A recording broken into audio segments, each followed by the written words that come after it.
Olá pessoal, estamos iniciando o programa Alegria de Viver, sejam bem-vindos, mais um capítulo em que nós estaremos dando continuidade à leitura, o comentário do livro Pensamento e Vida. Esse livro é do Espírito Emmanuel e que escreve através da mediunidade de Francisco Cândido Xavier. Então, se você não conhece os programas anteriores, porque Emmanuel já tratou de vários assuntos, sempre relacionados ao pensamento, à vontade, à cooperação, à instrução, e hoje estaremos falando especificamente a respeito do trabalho, no capítulo 7. Então acompanhe conosco, pegue seu livro, vamos ler juntos e comentar. Para quem não me conhece, eu sou Solange Godoy, junto com André Luiz Ruiz. Como vai, André? Olá, Solange. Olá, queridas irmãs, queridos irmãos.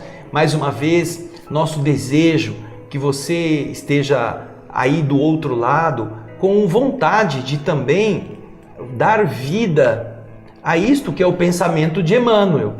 Pensamento que vai se transformar em ação, em existência, em uma transição de o que era equivocado para o que é certo, do que era medroso para o que é corajoso, do que era tíbio para aquilo que é forte. É assim que, através do pensamento, com as ideias renovadas, nossa existência ganha vitalidade, ganha vigor, ganha mais capacidade de realização. É algo extremamente poderoso. Por isso que o nome do livro, Pensamento e Vida, é tão significativo, porque cada capítulo representará para nós uma etapa de compreensão que, se você desejar, e isso só depende de você, você poderá ter uma vida modificada, um relacionamento afetivo, um relacionamento profissional, um relacionamento social totalmente diferente. É uma obra densa. Quando dizemos densa, ela é condensada em pouco espaço, com muito conteúdo. Lembra aquele negócio de doce, né? Lembra, Solange, o leite condensado? Leite condensado é aquele monte de leite espremido numa latinha que fica bem doce, não é? Então, se você quer, pega um pouquinho para adoçar alguma coisa, ele já adoça muito. Então, este livro é como o leite condensado. Ele tem bastante coisa em pequeno conteúdo, em pequeno volume. É algo que dá para a gente ir expandindo e aplicando em muitas outras áreas, beneficiando o nosso espírito. Então, agora, como a Solange já falou que o tema de hoje é o trabalho, o capítulo 7º, você poderá acompanhar com a gente. Vamos lá? Vamos lá, acompanhe conosco. Se nos propomos retratar mentalmente a luz dos planos superiores, é indispensável que a nossa vontade abrace espontaneamente o trabalho por alimento de cada dia. Veja só, ele está colocando aqui uma condição, não é?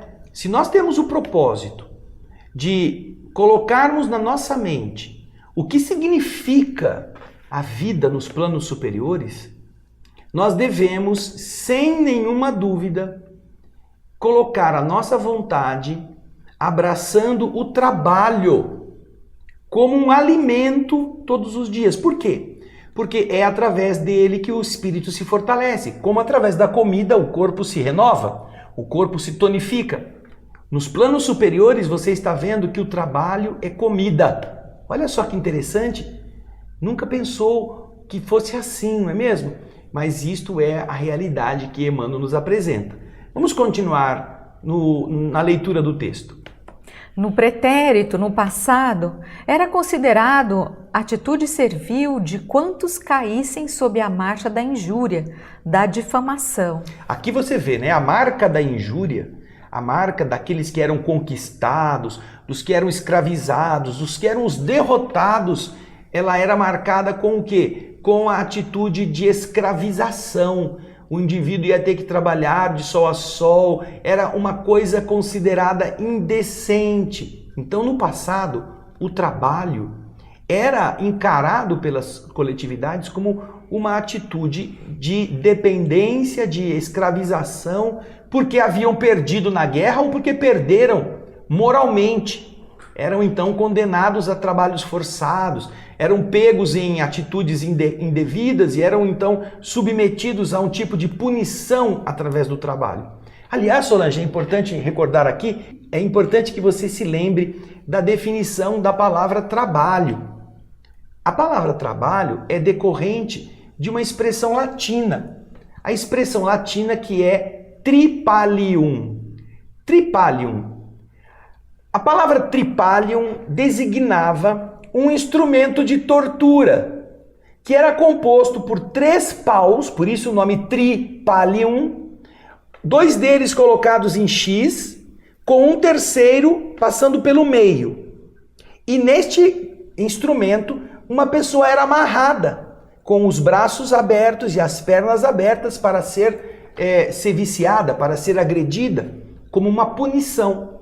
Então, da palavra tripalium, que é como uma punição, como é uma coisa que exige que a pessoa sofra, nós acabamos chegando na palavra, em português, a palavra trabalho. É daí que decorre. Então você vê, né, que é uma referência a essa tradição que Emmanuel está citando. Uma tradição que identificava o trabalho com a escravização, com a punição. Olha que legal, não é? Mas vamos voltar ao texto? Vamos lá, Solange, põe para nós. Vamos lá. A escola, as artes, as virtudes domésticas, a indústria e o preparo do solo eram relegados a mãos escravas, reservando-se os braços supostos livres para a inércia dourada. Aqui você vê outra referência muito importante. Todas as pessoas no passado, principalmente no passado romano, aqueles que eram responsáveis por ensinar geralmente eram escravos, libertos, pessoas que eram muito cultas às vezes e que tinham essa tarefa de ensinar os filhos dos magnatas. Um dos exemplos muito belos a respeito disso você vai encontrar no livro 50 anos depois, de autoria do Espírito Emmanuel, através da mediunidade de Francisco Cândido Xavier. É o que continua a história do há 2000 anos. Lá você vai encontrar um escravo que é tutor, que é um professor muito bem preparado dos filhos dos patrícios. Era uma atividade dedicada a isto. As artes também eram encaradas como operações de segunda classe. Que mais? Dona de casa, o trabalho doméstico, a limpeza e a agricultura.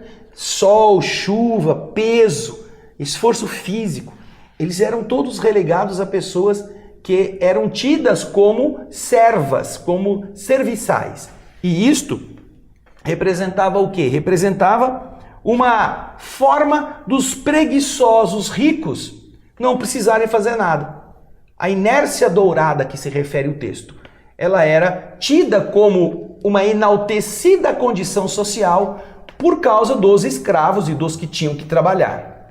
Às vezes, olha, para muitas pessoas nos dias de hoje, o trabalho é uma vergonha.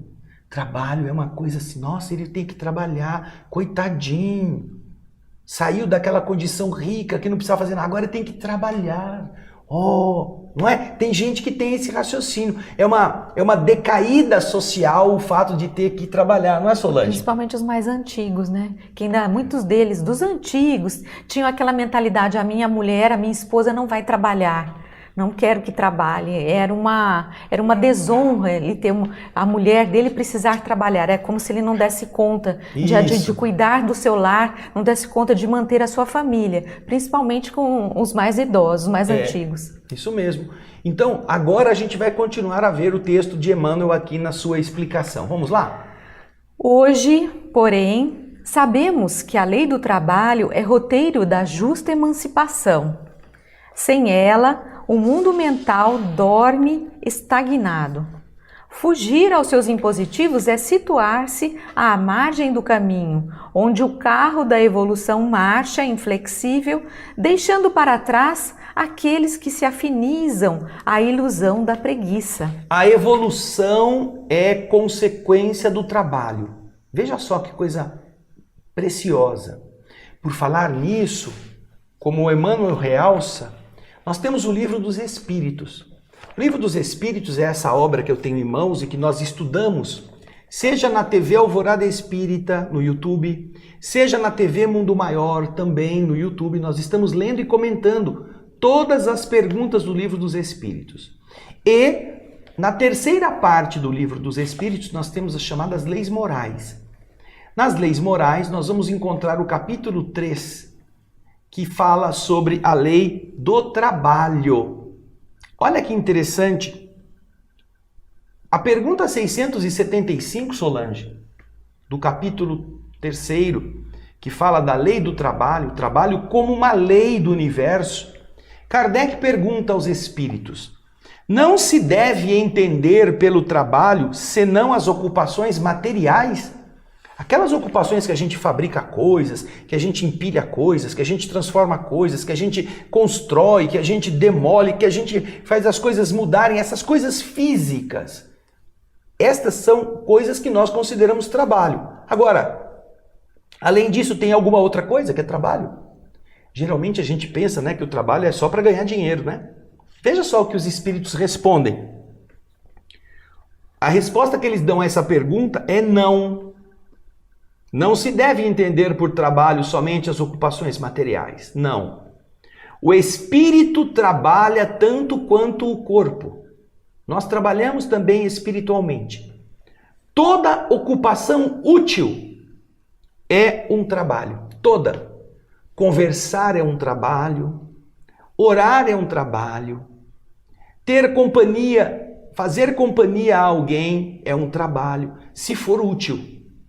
Bater papo, jogar assunto fora, perder tempo com fofoca, isso não é trabalho.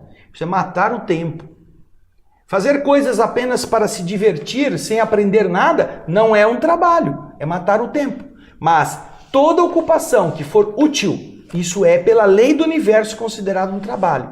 Então, você vê daí que a ação do trabalho é a que promove a evolução da alma. É o que Emmanuel está falando nesse parágrafo. Veja lá de novo no texto.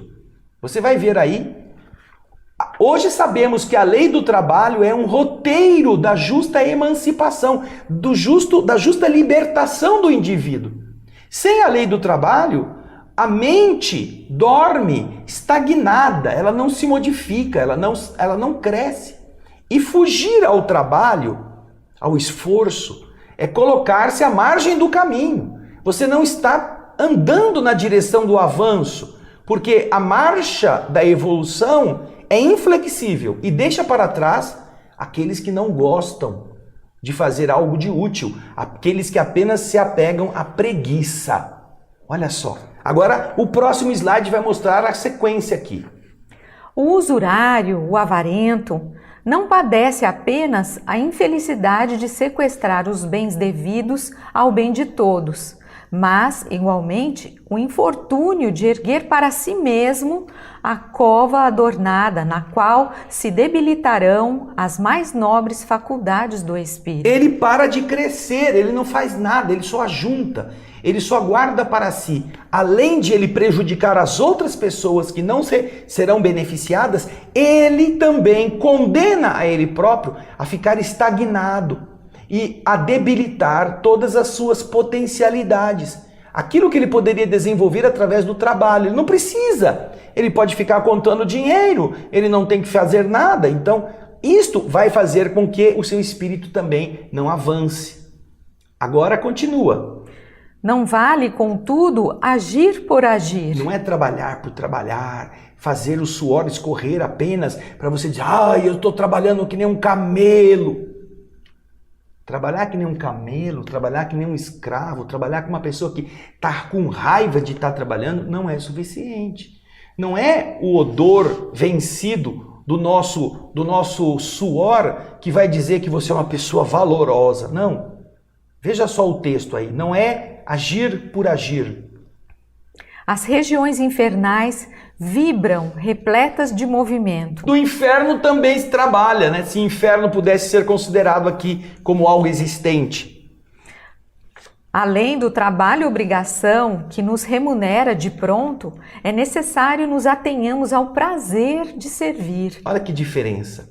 Trabalho e obrigação Nós estamos vivendo no mundo material, no mundo de densidades que precisam ser utilizadas também para o abastecimento do corpo, para a proteção da pele, para a moradia, para criar as crianças, para fazer a educação chegar aos outros. Você tem que ter um trabalho que te obrigue a fazer tudo isso. Além disso, é necessário que nós também nos atenhamos, também estejamos prestando atenção naquilo que não é o trabalho obrigação, é o prazer de servir. Você já pensou nisso? Olha aqui para mim, ó.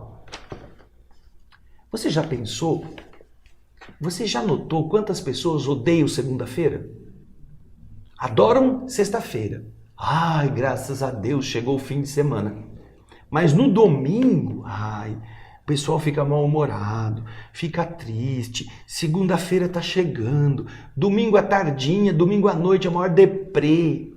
Por quê? Porque você vai ter que trabalhar. Então você não faz alguma coisa que te dê prazer? Nós temos a fala de Confúcio, um sábio chinês que dizia: faça o que você gosta e você não precisará trabalhar nem um dia da sua vida. Então tem alguma coisa errada. Você não está fazendo o que você gosta e você não está gostando daquilo que é obrigado a fazer. Aprenda a conciliar estas duas coisas, porque o prazer de servir não depende do que você está fazendo, do que você é obrigado a fazer para ganhar o seu salário. Depende de como você encara a alegria de não estar num hospital, de não estar entrevado numa cama, de não estar preso numa cadeira de roda, que impediria que você limpasse o chão, que você cozinhasse, que você lavasse a louça. Você preferiria estar no hospital? Numa cama? Numa cadeira de roda? Inválido? Você preferiria? Ao estar de pé, lavando panela, ao estar carregando lixo para a rua, ao estar cortando grama. Faça isso com prazer. Lembre-se que é uma honra poder ser útil. E é isto que enaltece o que nós temos que fazer no trabalho. Então, este prazer de servir nós podemos desenvolver em todas as coisas. Só que precisamos ter a capacidade de entender isto, não é mesmo? Então, vamos continuar aqui no texto que a Solange vai apresentar para a gente. Nas contingências naturais do desenvolvimento terrestre, o espírito encarnado é compelido a esforço incessante para o sustento do corpo físico. Então, o que isso quer dizer, Solange? Nós somos obrigados, então, a nos esforçar, porque nós temos que trabalhar e temos que nos alimentar, temos que sobreviver. E somos obrigados, então, a esse trabalho, porque nós estamos nessa contingência, nós estamos num planeta de prova e expiação, onde é preciso a gente colher com o suor, não é? Como é que diz? Colher com o pão de cada dia. Então, é isso que está dizendo. Vamos em frente. Recolhe de graça a água pura, os princípios solares e os recursos nutrientes da atmosfera. Ou seja, o texto está dizendo para a gente que nós, mesmo trabalhando, sendo obrigados a trabalhar aqui nessa terra, nós temos de graça a água pura, o sol, a atmosfera, o ar que nós respiramos. Podemos dizer ainda, Solange, que temos de graça o mineral, os minérios que vão estar no subsolo, tudo aquilo que vai alimentar as plantas, não é? A água que cai do céu, que vem purificada pelo solo para que todos possam tê-la. Isso tudo é de graça, você não precisa trabalhar para chover, não é mesmo? Você não precisa trabalhar para respirar. Essa dádiva é igual para todos e ela é gratuita. Mas, continua aí. Mas vem o nosso texto. Entretanto, é preciso suar e sofrer em busca da proteína e do carboidrato que lhe assegurem a euforia orgânica. O nosso organismo não pode viver à base só da luz do sol e da respiração por enquanto. Nós temos que nos alimentar. Para isto, precisamos ter comida. E para que nós tenhamos abundância, precisamos trabalhar para buscar a proteína, o carboidrato, que nos deem, pelo menos, o trabalho de colher. Talvez você não precise plantar, mas o trabalho de ir até o local e recolher aquilo que está lá, que a própria natureza produziu. Ou caçar. Ou pegar a caça para ter a proteína. Então, você vai ter que fazer alguma coisa. Não é? Isso é a sua parte.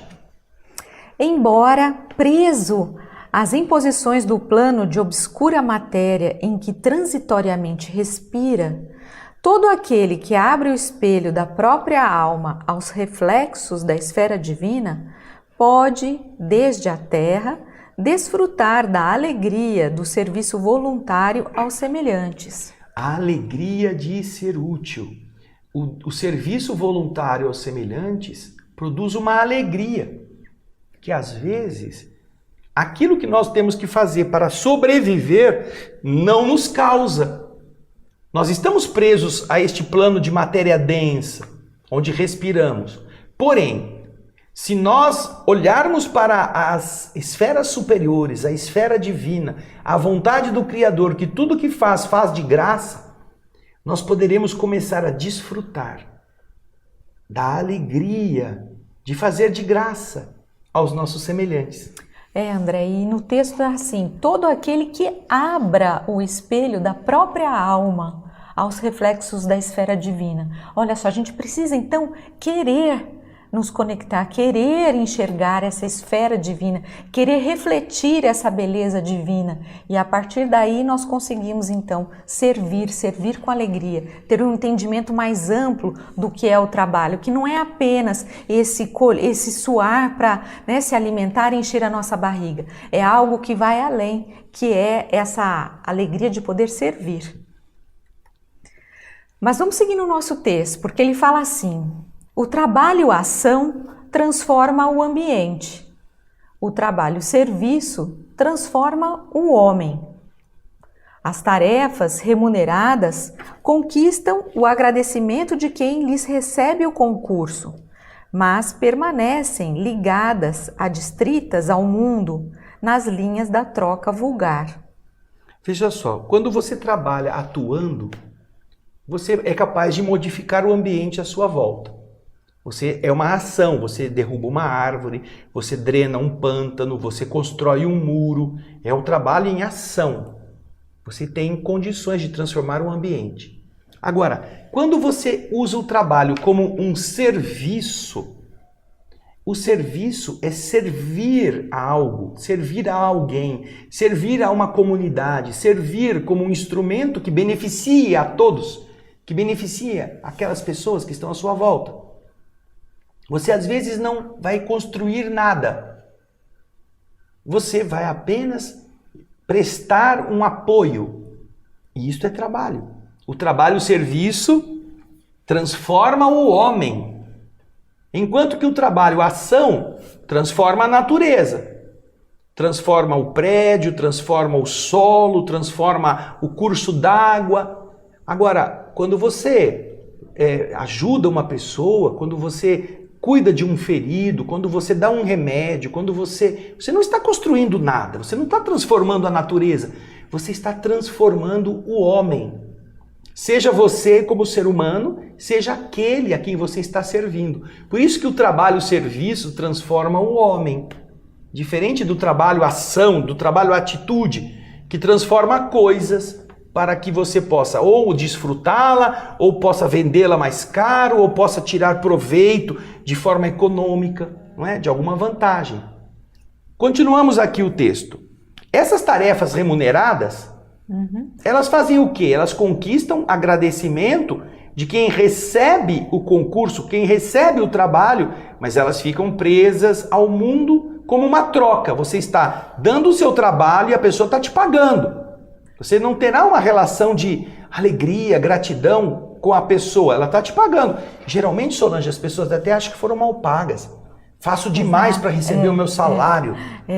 Inclusive, esse trecho ele se refere ao trabalho-ação, então. Não estamos falando do trabalho-serviço. Esse trabalho-ação que transforma o ambiente, ou seja, aquilo que é feito por remuneração, ele vai modificar o ambiente, ele vai receber o agradecimento das pessoas que tiveram aquele benefício, mas eles permanecem ligados a essa linha de troca, como ele diz no texto, essa coisa de mundana, de troca vulgar. Eu lhe pago e você me dá um benefício, você presta esse serviço para mim. É diferente, então esse é o trabalho-ação, mas agora o texto vai seguir e vai falar do trabalho-serviço. Olha como é diferente. A prestação de concurso espontâneo, sem qualquer base de recompensa, desdobra a influência da bondade celestial que a todos nos ampara sem pagamento. Ou seja, quando você faz alguma coisa espontaneamente, sem qualquer interesse, sem receber nada em troca, até às vezes sem ninguém te pedir, o que você está fazendo?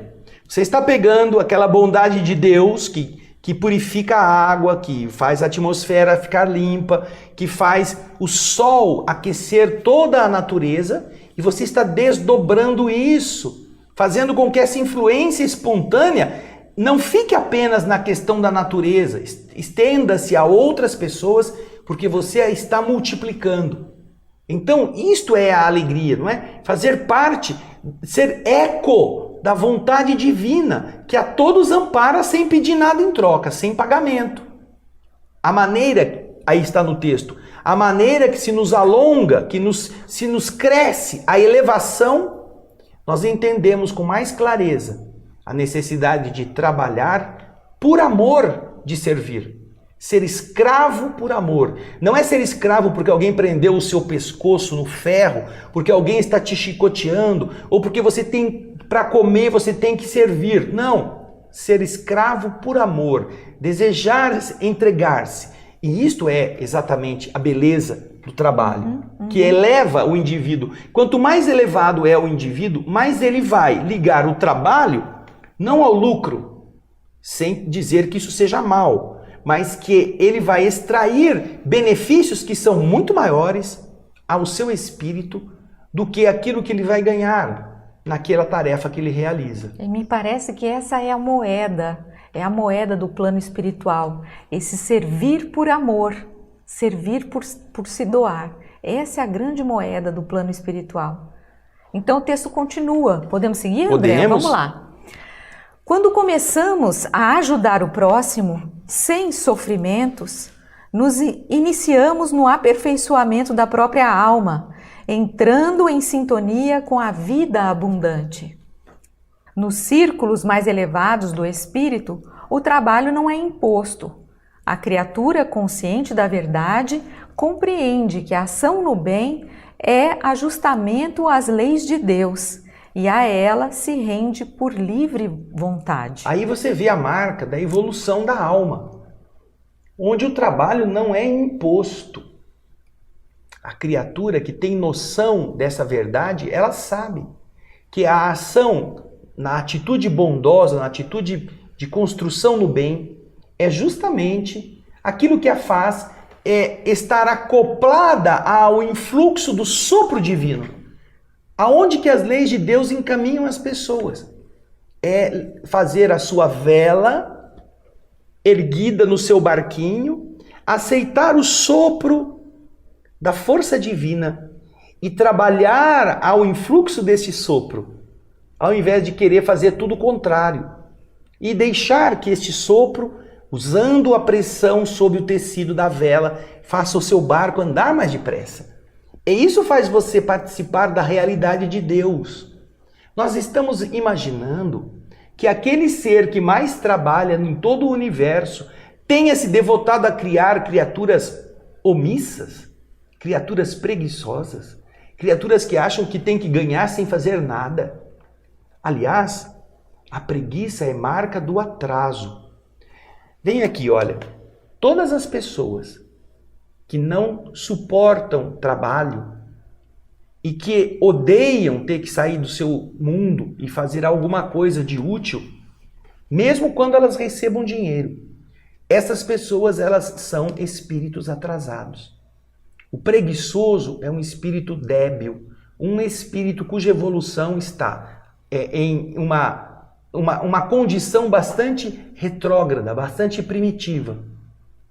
Isto nós estamos querendo dizer naquelas pessoas que não querem fazer as coisas quando têm capacidade. Não nos referimos aqui às pessoas que não têm condições de fazer as coisas, que não têm condições físicas, que estão doentes, que têm limitações mentais e elas não entendem isto. Estamos falando de pessoas que estão lúcidas, que são sadias, que podem muitas vezes até ter algum probleminha de saúde, mas que isso não impede que essa pessoa seja útil em alguma coisa. nós encontramos gente doente trabalhando, sendo útil, fazendo coisas, pessoas idosas, que muitos jovens não fazem o que essas pessoas idosas fazem. Então, o ser atrasado, ele não gosta de trabalhar, ele não gosta de ser posto sob o domínio de deveres. É um ser rebelde, próprio dos animais que não tinham ainda condições de compreender a sua situação no mundo da natureza. Porque os animais não precisam, eles têm que apenas comer o que está à disposição. Não é? Você vê que no reino animal, a matéria vai gerar aquilo que um animal se alimenta, que o animal come. A minhoca encontra a comida debaixo da terra. O pássaro encontra as frutas espalhadas na floresta, nos campos. As abelhas encontram o pólen e o néctar para fazer a sua comida. Os animais mais robustos encontram o capim, o mato, que nascem por toda parte e se alimentam. Agora, naturalmente, se você imaginar que a minhoca tivesse que sair e subir na árvore para ir comer o fruto, nossa, que trabalho, como ela teria que sofrer, sair do seu ambiente, não é, Solange? E chegar num lugar em que ela não foi preparada. Se o passarinho tivesse que mergulhar até o fundo do rio para ir buscar a alga que está nascendo lá embaixo, poxa, ele teria que fazer curso de mergulho, não é a área dele. Na natureza nós temos o quê? Nós temos tudo adequado àqueles que vivem da natureza, porque não podem ter a inteligência preparada para elaborar outros meios de subsistência. Porém, na natureza humana, a inteligência já nos permite. E é justamente quando queremos alguma coisa que temos que ir buscar, realizar o trabalho para conquistar isto que vai produzir em nós a capacidade de superação. Você deixa de ser aquele indivíduo que era responsável apenas por carregar um objeto daqui, ali, de lá para cá, e se torna um indivíduo capaz de pensar num projeto mais grandioso, né? Mais elaborado. Eu fico pensando, porque se a gente for ver como é a sabedoria divina, né? Porque Deus nos coloca nesse planeta para que nós de início somos obrigados a trabalhar. Às vezes nós não queremos, não temos essa propensão, mas nós temos que trabalhar para nos alimentarmos. Então essa sabedoria divina de nos colocar num planeta onde nós somos obrigados a trabalhar, a partir do momento que nós vamos evoluindo, nós aprendemos, alguns, outros não, mas nós aprendemos o que é o servir por alegria, que é o que o texto está dizendo para a gente, ou seja, depois de uma certa idade, depois de um certo amadurecimento, o nosso espírito aprende, compreende o que é você trabalhar servindo, né, com vontade, querendo ajudar as pessoas, e depois quando desencarnamos, se nós já treinamos na Terra, nós continuaremos a ser espíritos que nós trabalharemos pelo bem, por ajudar, serviremos para ajudar as pessoas, que é o que a maioria dos espíritos, a grande maioria dos espíritos benevolentes fazem hoje em dia. Nós contamos, é uma enorme rede de espíritos amigos que nos auxiliam e não são remunerados para isso, eles já trazem dentro de si essa alegria de servir. Então eles nos auxiliam, eles nos preparam para o nosso reencarne, eles nos auxiliam onde quer que estejamos, eles provêm coisas, situações para que as nossas necessidades sejam atendidas. Tudo isso numa cadeia grandiosa de espíritos benevolentes que nos auxiliam, servindo, nos amparando, servindo com essa bondade, com essa vontade de ajudar. E esta reflexão que a Solange está fazendo também vem traduzida aqui no Livro dos Espíritos, na Lei de Trabalho. Porque Kardec faz perguntas aos espíritos a esse respeito. É algo que nós precisamos aprender. Como detectar aquilo que é importante para aproveitar a encarnação em atividades construtivas. Então veja só que interessante, a primeira pergunta da Lei de Trabalho Kardec faz o seguinte: a necessidade do trabalho é uma lei da natureza ou os homens inventaram isso? Trabalhar para comprar casa, comprar carro, ou o trabalho é uma lei da natureza? E os espíritos respondem: o trabalho é uma lei natural. Por isso mesmo é uma necessidade. E a civilização, quando o homem se civiliza, quando o homem passa a viver em comunidade, quando o homem desenvolve regras de convivência, a civilização obriga o homem a trabalhar mais, porque aumenta suas necessidades e aumenta seus prazeres. Então, uma parte do trabalho que algumas pessoas se veem obrigadas, ela está sendo obrigada porque ela inventou uma necessidade que não é realmente necessária. É algo que ela quer porque lhe dá prazer. Ela quer fazer uma viagem, ela quer desfrutar de um passeio, só que o passeio custa. Se ela não tiver dinheiro, ela não vai. Então o que ela faz? Ela trabalha mais para juntar o dinheiro para pagar a viagem. Então, ótimo, vai desfrutar, mas tem que trabalhar para isso. Então, uma parte das nossas necessidades não são necessidades realmente necessárias, são necessidades que nós criamos porque estamos vivendo em uma comunidade, em uma civilização. Não quer dizer que seja ruim, mas quer dizer que impõe mais tarefas para o indivíduo. Agora, há uma outra pergunta muito interessante. Solange, e o homem que já possui o suficiente? É uma pergunta, a pergunta 679. O homem que possui bens suficientes para assegurar a sua existência completamente, nunca mais precisa trabalhar, ganhou na loteria, ficou rico, herdou a fortuna da família. Ele está isento da lei do trabalho? É a pergunta que Kardec faz. Você quer ler a resposta? É o que todo mundo deseja, né? Tá já não preciso mais, já não preciso mais. Agora eu não vou fazer mais nada. Olha que resposta que os espíritos dão a essa pergunta. Qual é a pergunta? Essa aqui, ó. Pergunta 679. O homem que possui bens suficientes para assegurar sua existência está isento da lei do trabalho, ou seja, ele não precisa fazer mais nada? E os espíritos respondem para a gente. Do trabalho material, talvez, mas não, talvez ele esteja isento, é o que os espíritos estão dizendo. Então, do trabalho material, talvez, mas não da obrigação de se tornar útil segundo suas possibilidades, de aperfeiçoar sua inteligência ou a dos outros, ou o que é também um trabalho. Se o homem a quem Deus distribuiu bens suficientes para assegurar a sua existência não está forçado a se sustentar com o suor de sua fronte, a obrigação de ser útil aos seus semelhantes é tanto maior para ele quanto o seu adiantamento lhe dá mais oportunidade para fazer o bem.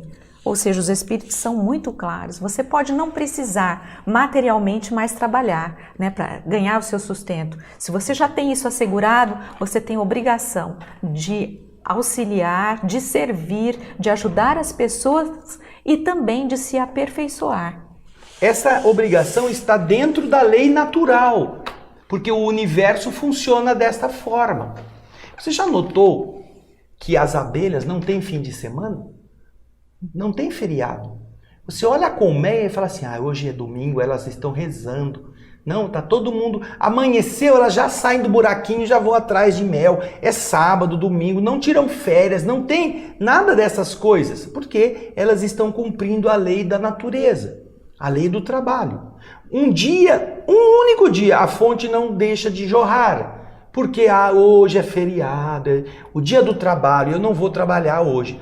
O homem faz o dia do trabalho um feriado. Mas olha só, comemora o trabalho não fazendo nada. Que coisa estranha. Quando, na verdade, o trabalho deve ser natural e deve ser desfrutado.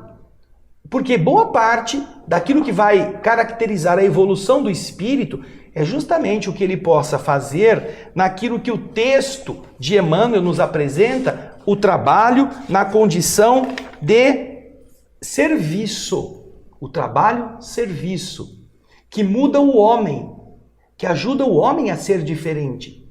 Jesus não tinha emprego, ele veio ao mundo não para ser um marceneiro, um carpinteiro, fazer cadeira e vender lá para o povoado, não, ele veio para não ter salário, para não ter uma tarefa profissional que lhe garanta o sustento, mas ele veio trabalhar, para mudar os homens, para mudar as pessoas, para dar esperança, para melhorar a maneira de ver o mundo.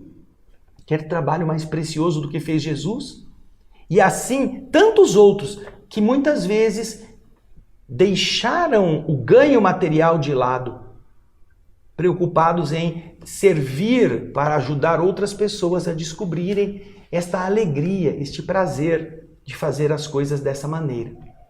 Então, quando nós chegamos lá no Livro dos Espíritos, na questão das virtudes e vícios, lá na frente nós vamos ver uma pergunta de Kardec em que ele quer saber por que sinal se reconhece um defeito de uma pessoa, a imperfeição de um espírito. Qual é o sinal mais marcante de uma pessoa que tem uma imperfeição? E a resposta que os espíritos dão a essa questão é justamente essa. O sinal mais marcante da imperfeição é o interesse pessoal.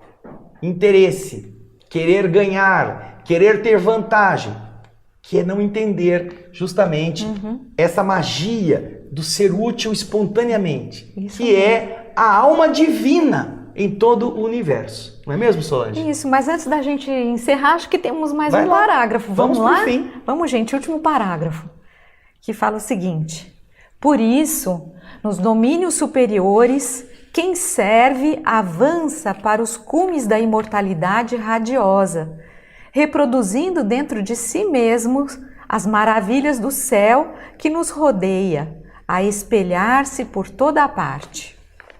Então, isso essas mesmo. Maravilhas do céu são essas a que os espíritos se referem. Deus é de graça. Quando nós aprendermos também a ser úteis de graça, a não fazer só aquilo que o nosso trabalho nos obriga, aquilo que o que nós recebemos realmente paga, quando tivermos vontade de sermos criaturas dadivosas, generosas, que espalham a mancheias os benefícios que nós já aprendemos a produzir, aí sim nós vamos ver esse céu refletido naquilo que cada pessoa é capaz de produzir, não é mesmo?